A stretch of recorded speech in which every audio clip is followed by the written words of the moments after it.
नमस्कार साथियों, स्वागत है आप सभी का अंकित इंस्पायर्स इंडिया पर। मैं हूं अंकित अवस्थी। 24 फरवरी 2022 को रशिया यूक्रेन के बीच बीच में जो संघर्ष शुरू हुआ था, उस पर रशिया का कहना था कि मैं एक स्पेशल ऑपरेशन कर रहा हूं यूक्रेन के ऊपर। रूस से पूछा गया कि भैया क्यों मार रहे हो इनको? बोले साहब ये लोग जबरदस्ती कर रहे हैं, मैं जो कहता हूं वैसा नहीं कर रहे हैं। रूस ऐसा क्या कहता था यूक्रेन से जो यूक्रेन नहीं मान रहा था? यूक्रेन से रूस का कहना था कि यार कुछ भी करो, तुम नाटो में जाने की जिद मत करो। ये अभी जाने की जिद ना करो नहीं है, नाटो में जाने की जिद ना करो है। बोले यार तुम देखो कुछ भी करो बस नाटो में मत जाओ। ये नाटो की क्या कहानी है आज के सेशन में आपको बतानी है, क्योंकि एक जिद जो कि यूक्रेन की थी, उस पर रूस को इतना गुस्सा आया कि पिछले 4 साल से यूक्रेन को लगातार बम और गोलों से छलनी किया हुआ है। ना केवल छलनी बल्कि हजारों लोगों की जान जा चुकी है, दोनों साइड खूब नुकसान हुआ है। रूस के भी बहुत सैनिक मारे गए हैं, यूक्रेन को भी जान माल की और जमीन का नुकसान हुआ है, क्योंकि यूक्रेन का लगभग एक चौथाई हिस्सा अब रूस के कब्जे में है। ऐसे में एक बड़ी सवाल जो निकल कर आती है वो ये कि रूस का एकमात्र कारण क्या था जिसकी वजह से उसने हमला किया था? तो आंसर था यूक्रेन में बैठे जेलेंस्की की जिद कि वो नाटो का मेंबर बनना चाहते हैं। आपके दिमाग में प्रश्न बनना पड़ेगा कि साहब नाटो है क्या? ऐसा क्या था उस नाटो में कि उसका मेंबर बनने के लिए उसने अपने ऊपर इतना हमला सहन कर लिया? तो मैं आपको बताता चलूं। NATO North Atlantic Treaty Organization एक समूह है, 32 देशों का समूह है, और इन समूह के देशों ने 32 देशों ने एक कसम खाई हुई है। कसम यह कि हम में से किसी के ऊपर भी संकट आएगा, हम 32 की 32 एक साथ टूट पड़ेंगे। यह कसम बकायदा इन्होंने अपने नाटो एग्रीमेंट के अनुच्छेद नंबर 5 में लिख कर रखी है कि भाई जिस पर भी दिक्कत आएगी हम सब चलेंगे, एक साथ मारने चलेंगे। जैसे नहीं होता कॉलेज स्कूल के अंदर बच्चों की यूनिटी बन जाती है कि भाई किसी दोस्त के साथ बदतमीजी हो गई तो सब की सब बदला लेने चलेंगे। ये कुछ वैसे हैं। इनमें गुंडा कौन है या फिर इन सब का बड़ा डॉन कौन है? तो उसका नाम है अमेरिका।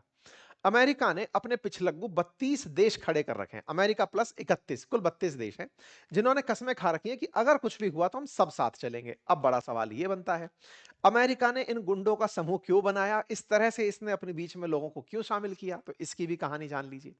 कहानी यह है कि 1939 से 45 के बीच में जब प्रथम द्वितीय विश्व युद्ध चला, उस समय पर अमेरिका और सोवियत रूस एक साथ एक ही टीम से खेल रहे थे। लेकिन जब विश्व युद्ध खत्म हुआ तो अमेरिका उस टीम में लीडर बनकर निकला। अमेरिका ने परमाणु बम का परीक्षण कर लिया था। सोवियत रूस और अमेरिका के बीच में एक प्रकार का अविश्वास उत्पन्न हो गया, क्योंकि सोवियत रूस, जो सोवियत संघ के नाम पर जाना जाता था, वो साम्यवादी विचारधारा का प्रवर्तक था और अमेरिका पूंजीवादी विचारधारा का। विचारधाराओं में हुई इस लड़ाई ने दोनों पर अविश्वास को बहुत बढ़ा दिया। दोनों एक दूसरे से पहले भी नफरत करते थे, लेकिन युद्ध के समय मित्र हो गए थे। ये बिल्कुल वैसे ही है जैसे ब्रिटेन और फ्रांस ने दुनिया में एक दूसरे से खूब लड़ाइयां लड़ी, लेकिन विश्व युद्ध के समय एक ही टीम से खेल रहे थे। बिल्कुल वैसे ही रूस और अमेरिका यानी सोवियत संघ और अमेरिका एक साथ होकर सेकेंड विश्व युद्ध लड़े थे। लेकिन दोनों के बीच में जब अविश्वास बढ़ा और बात आई कि दुनिया का लीडर कौन, तो अमेरिका ने खुद को लीडर प्रेषित कर दिया कि साहब मैं हूं लीडर। सोवियत संघ को यह बात पची नहीं। क्या तुम्हारे पास ऐसा क्या है? दुनिया के सबसे ज्यादा प्राकृतिक संसाधन हमारे पास, दुनिया का सबसे बड़ा देश हमारे पास। उस समय सोवियत संघ बहुत बड़ा होता था। मतलब आप अगर मैप उठाकर देखें तो समझ में आएगा कि लगभग दुनिया का एक तिहाई क्षेत्रफल तो अकेला सोवियत रूस लेके बैठा हुआ था। प्राकृतिक संसाधन भरपूर, यूरेनियम की मात्रा, पेट्रोल, कोयला, फर्टिलाइजर सब अकूत मात्रा में, और जनसंख्या बहुत कम। इतना बड़ा भंडार, इतना बड़ी, अच्छा साथ में टेक्नोलॉजी भी। तो ऐसे में सोवियत रूस के अंदर अल्ट्रा लेवल का घमंड था कि भाई तुम अमेरिका वालों टिक नहीं सकते हमारे सामने, कोई बात नहीं।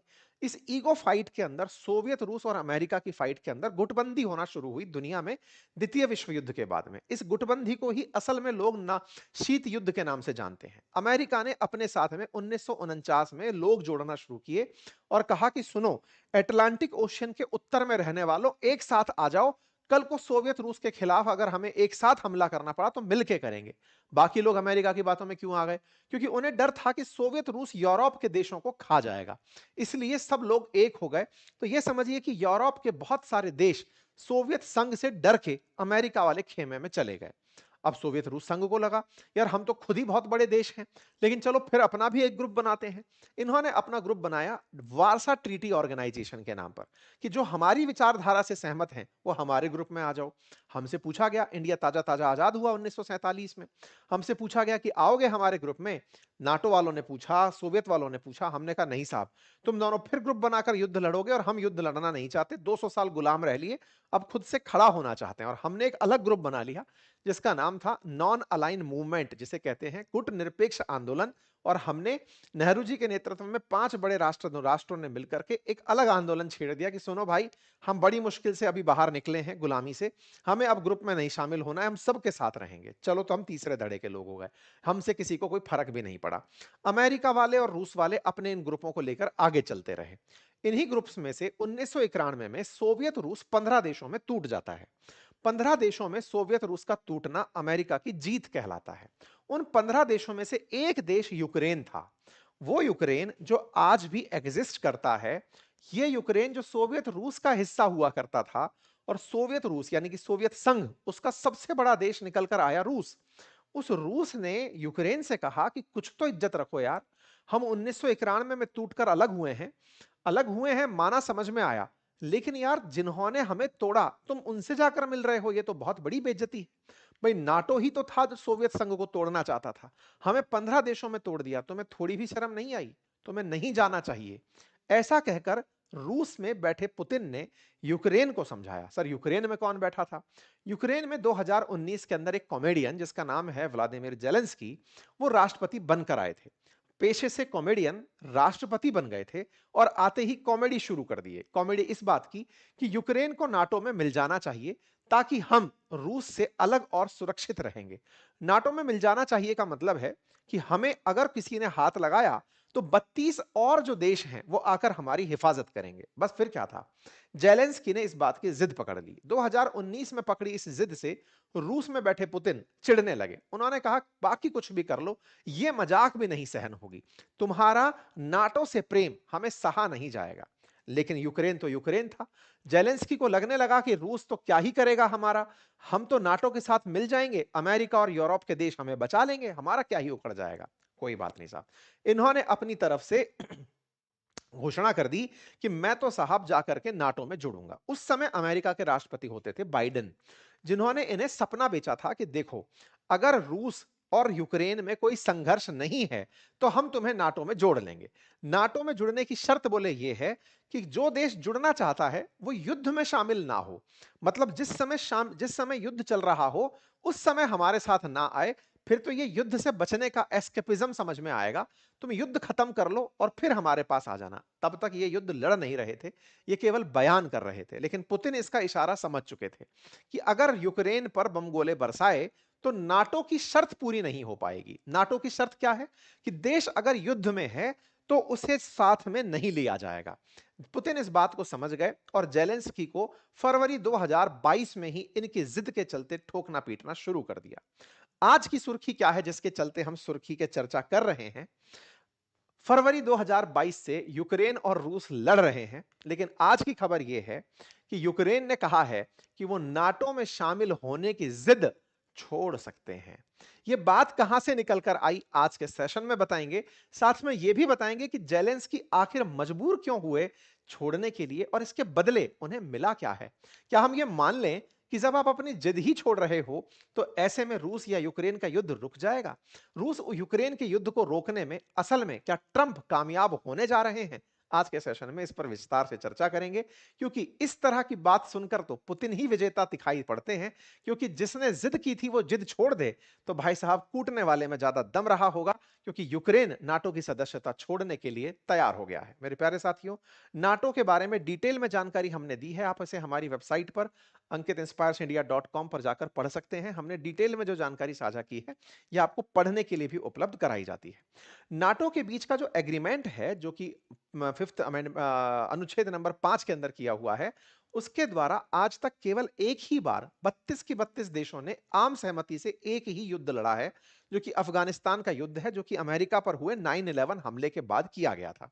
आगे बढ़ते हैं साहब। जेलेंस्की 2019 में जब राष्ट्रपति बने थे तब इन्होंने कहा था कि ये यूक्रेन को नाटो ज्वाइन कराएंगे, जिस पर इनके राष्ट्रपति बनने के बाद रूस बहुत गुस्सा हुआ और उसने साफ कहा कि अगर आप ऐसा करोगे तो मैं आप पर स्पेशल मिलिट्री ऑपरेशन कर दूंगा, और स्पेशल मिलिट्री ऑपरेशन हुआ। यह बात पुतिन ने पब्लिकली आकर कही कि साहब देखो, मैं स्पेशल मिलिट्री ऑपरेशन केवल इसीलिए कर रहा हूं ताकि यूक्रेन नाटो ज्वाइन ना करे। मैं फिर से याद दिला दूं, नाटो ज्वाइन करने की शर्तों में है कि आप युद्धरत अगर रहे तो आप नाटो ज्वाइन नहीं कर सकते, युद्ध शांत हो जाए उसके बाद बात करिएगा। तो साहब पुतिन ने युद्ध शांत ही नहीं होने दिया। फरवरी 2026 में युद्ध को 4 साल हो जाएंगे, लेकिन युद्ध नहीं रुका। युद्ध नहीं रुका और जेलेंस्की नाटो में शामिल नहीं हुए। यानी कि पुतिन ने एक तरीके से नाटो को अपने बॉर्डर तक आने से रोक लिया। इसका मतलब समझिए, देखिए आज युद्ध को 1391 दिन हो चुके हैं। मुद्दे की बात यह है, पुतिन को जिस बात से परहेज था वो ये कि नाटो कंट्री हमारे बॉर्डर तक ना चली आए। रूस के बॉर्डर तक नाटो देश को वो नहीं चाहते। वो नहीं चाहते कि भाई कल को तुम्हारे बहाने रूस के अंदर नाटो के देश झांक कर देखें। मैं बॉर्डर तक नहीं आने दूंगा, अगर तुम चाहोगे इस तरह की हरकत करना मैं तुम्हें मारूंगा। हुआ भी यही। यूक्रेन लेकिन जिद पर अड़ा रहा। उसे बाइडेन के समय का समर्थन प्राप्त था।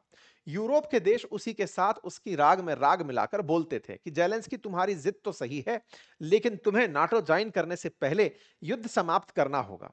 ट्रंप आए। ट्रंप ने कहा देखो, तुम बहुत दिन से युद्ध लड़ रहे हो, तुम्हारे युद्ध लड़ने में तुमने जगह खो दी। पुतिन युद्ध को रोकने देंगे नहीं, क्योंकि तुम्हें नाटो ज्वाइन करने की शर्त पूरी जो करनी है। बेहतर होगा कि तुम नाटो ज्वाइन करने की शर्त छोड़ दो। तुम मना कर दो कि मैं नाटो ज्वाइन नहीं करना चाहता, पुतिन तुम्हें तभी मारना छोड़ेंगे। इन्हें समझाया गया। शुरुआत में इन्होंने मानने से इनकार किया। ट्रंप ने इन्हें धमकाते हुए कहा कि तुम दुनिया को तीसरे विश्व युद्ध की तरफ धकेल रहे हो। तुम्हारी इस जिद पर अगर रूस ने किसी भी यूरोपियन देश पर या अमेरिका पर न्यूक्लियर वेपन चला दिया तो दुनिया का तीसरा विश्व युद्ध होने से कोई नहीं रोक पाएगा। फाइनली खबर बनकर आती है कि यूक्रेन तैयार हो जाता है नाटो की जिद छोड़ने के लिए। मैं आपको याद दिला दूं कि ट्रंप के द्वारा अपने दामाद और एक व्यक्ति जिसका नाम डेविड विटकॉफ है, विटकॉफ के साथ में अपने दामाद कुशनर को भेजा गया है रूस को समझाने के लिए और यूक्रेन को समझाने के लिए। कल के दिन यूक्रेन के राष्ट्रपति जेलेंस्की के साथ विटकॉफ और कुशनर की बातचीत बर्लिन में आयोजित की गई, जहां पर यूरोप के बहुत सारे लीडर उपस्थित थे और जेलेंस्की खुद प्रेजेंट थे। उस मीटिंग में इन्होंने कहा कि मैं नाटो की मांग छोड़ने को तैयार हो गया हूं, क्योंकि विटकॉफ और कुशनर ही वो व्यक्ति हैं जिन्होंने गाजा पट्टी और इजराइल के बीच समझौता कराया था। अब ये समझौते के लिए ही जाने जाने वाले व्यक्ति हुए, जो कि ट्रंप के दामाद कुशनर हैं और साथ में विटकॉफ हैं, जो कि ट्रंप के मित्र माने जाते हैं। ये अब रूस यूक्रेन युद्ध को रुकवाने पहुंचे हैं। ट्रंप के आदेश की पालना में ये सारे काम हो रहे हैं। ट्रंप की तरफ से ये लोग जब पहुंचे थे रूस के पास तो 28 सूत्रीय मांग लेकर गए थे और कहा था, पुतिन हम युद्ध रुकवा देंगे, लेकिन आपको कुछ क्षेत्र भी हम यूक्रेन का दिलवा देंगे। उसके बदले में आपको कुछ गारंटीज देनी होंगी, कुछ हमारी बातें माननी होंगी। पुतिन ने कहा कि देखिए, सबसे पहली चीज यह है कि मैं जो जगह छीन चुका हूं वो लौटाऊंगा नहीं। अगर आपको यह लगता है कि मैं यूक्रेन को नाटो ज्वाइन करने दूं, वो मैं करने दूंगा नहीं। बेहतर होगा आप अपनी तरफ से जेलेंस्की को समझाएं, क्योंकि विजेता मैं हूं, जेलेंस्की नहीं। और तुम्हें लगता है कि तुम मुझसे युद्ध कर सकते हो तो आ जाओ। ऐसे में दुनिया के पश्चिमी देश के दुनिया के देशों को यह समझ में अच्छे से आता है कि पुतिन से युद्ध नहीं किया जा सकता, क्योंकि पुतिन के निशाने पर यूरोप के अधिकांश देश हैं और अमेरिका भी जानता है कि वो कितने शक्तिशाली देश के सामने खड़ा है। ऐसे में पुतिन की जिद के चलते या पुतिन की हट के चलते जेलेंस्की को दबाया गया। हट तो जेलेंस्की भी कर रहे थे, लेकिन जेलेंस्की के सारे रास्ते ट्रंप ने बंद कर दिए।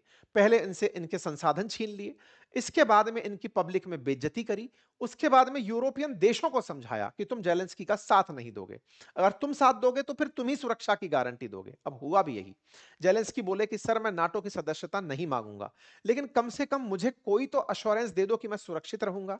तो इस पर तय हुआ कि तुम्हें पश्चिमी देश अगर चाहेंगे तो अपनी तरफ से तुम्हें अश्योरेंस दे देंगे कि तुम्हारे साथ कोई दिक्कत ना हो, तुम्हें एक सुरक्षा गारंटी दे देंगे ताकि तुम्हारे ऊपर हो रहे हमलों के समय तुम्हारे साथ कोई खड़ा हो जाए। बोले सर यही तो मैं चाहता था। बोले नहीं, इसका मतलब यह मत समझना कि पूरा यूरोप तुम्हारे साथ लड़ने आ जाएगा। नहीं, तुम पर्सनली जिन देशों के साथ में सेटिंग बिठाओगे, जिन देशों के साथ में तुम बातचीत रखोगे, वही देश तुम्हारे साथ युद्ध लड़ने के लिए आगे आएंगे। बात आती है पुतिन के ऊपर। पुतिन कहीं तो माने होंगे, ऐसा थोड़ी है कि जेलेंस्की माने, पुतिन बिल्कुल ना माने। पुतिन जिस चीज पर माने वो बड़ी हास्यास्पद है। पुतिन ने कहा कि अगर वाकई में जेलेंस्की चाहते हैं तो मैं उन्हें एक ऑप्शन दे सकता हूं। बोले क्या? कि जेलेंस्की चाहे तो यूरोपियन यूनियन में शामिल हो सकते हैं। अब ये यूरोपियन यूनियन क्या है? यूरोपियन यूनियन यूरोप के 27 देशों का एक समूह है, जो व्यापारिक समूह है। वो युद्ध साथ मिलकर नहीं करता।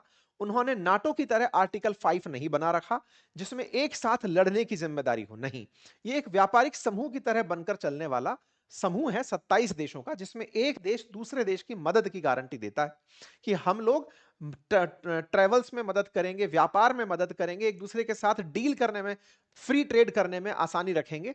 तो बोले यूक्रेन को मैं ईयू में जुड़ने दे सकता हूं, यह परमिशन होगी। तो ट्रंप ने रूस से यूक्रेन को ईयू में जाने की इजाजत दिलवाई और यूक्रेन ने नाटो की जिद छोड़ दी। तो निश्चित ही यह ट्रंप की बड़ी उपलब्धियों में से है। और जब ये बड़ी उपलब्धियों में से है तो इसे इस तरह से जानना चाहिए कि ट्रंप अगर ये कह रहे हैं कि ये युद्ध खत्म होने के कगार पर है और अब तक इतना ज्यादा हम युद्ध खत्म करने के कगार पर कभी नहीं पहुंचे जितना अभी पहुंच रहे हैं, तो यह बात अपने आप में मायने रखती है। ट्रंप ने अपने द्वारा न्यूज को संबोधित करते हुए कहा कि we are closer now than we have been ever. हम इतने नजदीक युद्ध खत्म करने की कगार पर कभी नहीं थे जितने अब हैं। यह बात दर्शाती है कि नाटो में जाने की जिद यूक्रेन छोड़ चुका है। यूक्रेन चूंकि ऑलरेडी जमीन हार चुका है तो उसके पास कुछ भी नहीं है। ऐसे में उनका कहना है कि यूरोप ने सुरक्षा गारंटी देकर के यूक्रेन को मना लिया है। तो जेलेंस्की ने क्या यह बात वाकई में कही? बिल्कुल। Calling issue territorial consensus painful, Ukrainian president Zelensky said he believes US mediators would help find compromise with Russia, कि वो उनके साथ कॉम्प्रोमाइज करने का प्रयास करेंगे। कुल मिलाकर के यूक्रेन को अब अपनी जिद छोड़नी होगी। EU US agree to provide Ukraine with guaranteed similar to NATO's article 5, ऐसा मर्ज ने कहा है, यानी कि जर्मनी ने कहा है कि हम नाटो जैसा तुम्हें कुछ दे देंगे। इससे एक बात पता चलती है कि पुतिन अपने आप को कितना स्ट्रांग लेकर के आगे आए हैं कि उन्हें देखकर अब ये लोगों को समझ में आना लगा है कि पुतिन की ही जिद चली। फाइनली यूक्रेन को पीछे हटना ही पड़ा, यूरोप को पीछे हटना पड़ा, अमेरिका को पीछे हटना पड़ा। The US has politically and potentially also legally assumed the corresponding obligation. The German chancellor ने ऐसा कहते हुए अपनी बात जेलेंस्की से कही। इस पर ईयू की तरफ से कजा कलास ने भी यह कहा कि Ukraine's NATO membership is no longer under discussion, कि अब इनके साथ में नाटो की मेंबरशिप का कोई भी डिस्कशन नहीं बचा है। उन्होंने कहा कि Kyiv should be given tangible security guarantee, Kyiv को हम गारंटी देंगे सुरक्षा की, लेकिन वो उसके म्यूचुअल डिस्कशंस पर होगा। कुल मिलाकर के अब बात इतनी है कि नाटो का ऑप्शन यूक्रेन के लिए बंद हो गया है, और जब ये बंद हो गया है तो निश्चित ही युद्ध रुकने की पहली शर्त जो थी वो कंप्लीट हो गई है। अर्थात अब इस बात का विश्लेषण हो तो इस बात का कि एक व्यक्ति की हठ ने न जाने दुनिया को कितना नुकसान पहुंचा दिया है। रशिया ने यूक्रेन को कहा है कि तुम ईयू ज्वाइन कर लो, ये बात सही है, लेकिन ये बात समझनी होगी कि ईयू तो वो प्यार से भी ज्वाइन कर सकता था। जिस जिद के चलते वो नाटो के लिए पड़ा रहा, अंततोगत्वा उसे हटना पड़ा। और जेलेंस्की इस बात से पीछे हट के ही दुनिया में रशिया यूक्रेन की वजह से जो क्राइसिस क्रिएट हुए, गुटबंदी हुई, तेल के ऊपर पाबंदी हुई, दुनिया में वैश्विक रूप से महंगाई बढ़ी, अमेरिका की तरफ से टैरिफ जैसी चीजें झेलनी पड़ी। इंडिया को 50% टैरिफ इस बेवकूफ प्राणी की वजह से झेलना पड़ा, जो आज जिद को छोड़ने के लिए तैयार हुआ। अगर इतना ही जिद करके चल रहा था तो इसे समझने की आवश्यकता है कि भाई, तुमने अपनी जिद को इतने दिन तक ढोया है तो हमारे ऊपर तुम पनौती क्यों बनकर आए? तुम्हारी जिद के चलते आज भारत को 50% टैरिफ की चोट में आना पड़ रहा है। अमेरिका कहता है कि रूस को हमने पे तेल खरीद कर पैसे दिए। तुम्हारे पैसे, मतलब हमारे पैसे तुमसे युद्ध करने में काम आ रहे थे, तो ये तो तुम्हारी हट थी जिसके चलते तुम कुट रहे थे। और तुम हट पहले छोड़ दिए होते, जो तुमको यूक्रेन को समझाया जा रहा था कि तुम स्वतंत्र रह लो, हमें कोई दिक्कत नहीं है, तुम नाटो नाटो मत राग अलापो। तुम्हारे राग अलापने के चलते पूरी तरह से मामला बिखर गया। पूरी दुनिया, वैश्विक अर्थव्यवस्था गुटबंदी में बंध गई, महंगाई में घिर गई, ना जाने कितनी अर्थव्यवस्थाएं फेल हो गई। श्रीलंका जैसे देशों को अपने आप पलटी मारनी पड़ी। जर्मनी वाले बेचारे ठंड में मरे जा रहे हैं। ब्रिटेन वालों की हालत खराब है, 3-4 प्रधानमंत्री उनके बैक टू बैक बदल गए। इस व्यक्ति के चलते दुनिया को क्या क्या देखना पड़ा, ये आने वाला समय इसका जवाब देगा। अगर ये जिद छोड़ रहा है तो इसका विश्लेषण बहुत घातक होगा। आप कहेंगे सर, तो क्या आप इसके जिद के समर्थन में है कि ये जिद रखे? भाई साहब, जिद जिद कम से कम इसलिए ही रख लेता कि तेरे इस डीड को हम सब लोग सही मान लेते कि हाँ, तूने अपनी जिद को बचाए रखने के लिए, अपने यूक्रेन की सुरक्षा के लिए कुछ किया था। तो जिद को बचा पाया नहीं, तो 4 साल तक तेरा कुटना तेरे लिए कुछ भी रहा हो, घातक रहा हो, फायदे का रहा हो, दुनिया के लिए बर्बादी लेकर आया। ये अपने आप में बड़ा ही मतलब आने वाले समय में इतिहास फिर इन्हें बहुत गंदे तरीके से ट्रीट करेगा। अमेरिका, रूस की अगर बात की जाए, तो रूस बड़े खुश हैं कि साहब हम तो स्वागत करते हैं विटकॉफ और कुशनर का, बढ़िया अच्छे से मीडिएटर बनकर आए हैं, बढ़िया मीडिएशन कर रहे हैं। इसका मतलब रूस एक और बड़ी पावर बनकर निकल कर आया और यूक्रेन के साथ-साथ पूरा यूरोप और अमेरिका झुक गया। तो इस व्यक्ति के ऊपर कभी अलग से विश्लेषण दुनिया करेगी कि इस व्यक्ति ने कैसे पूरी दुनिया को संकट में या फिर कहिए कि महंगाई के जाल में फंसाकर, तमाम प्रकार के प्रतिबंधों के जाल में फंसाकर रखा।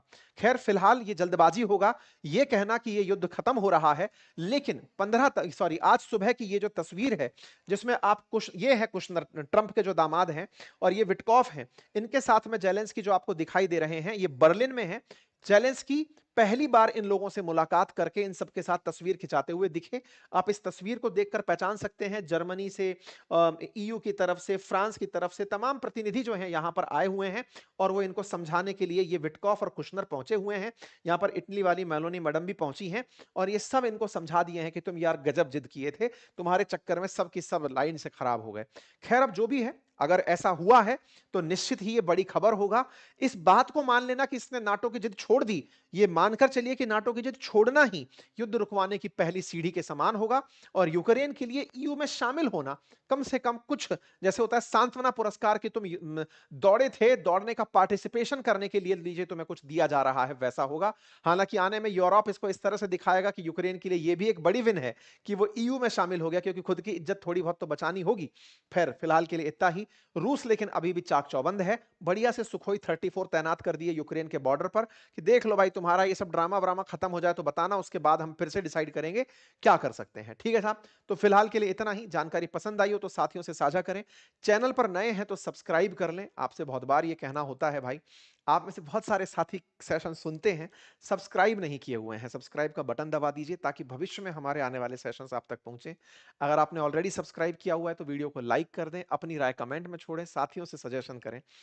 फिलहाल के लिए इतना ही। और बाकी स्टॉक मार्केट रिलेटेड अगर आप जानकारी प्राप्त करना चाहते हैं तो हमारा एप्लीकेशन बातें बाजार की है, जिसका लिंक कमेंट बॉक्स में है। वहां जाकर आप म्यूचुअल फंड से रिलेटेड, इन्वेस्टमेंट से रिलेटेड कोर्सेज ज्वाइन कर सकते हैं। फिलहाल के लिए इतना ही। बहुत बहुत धन्यवाद।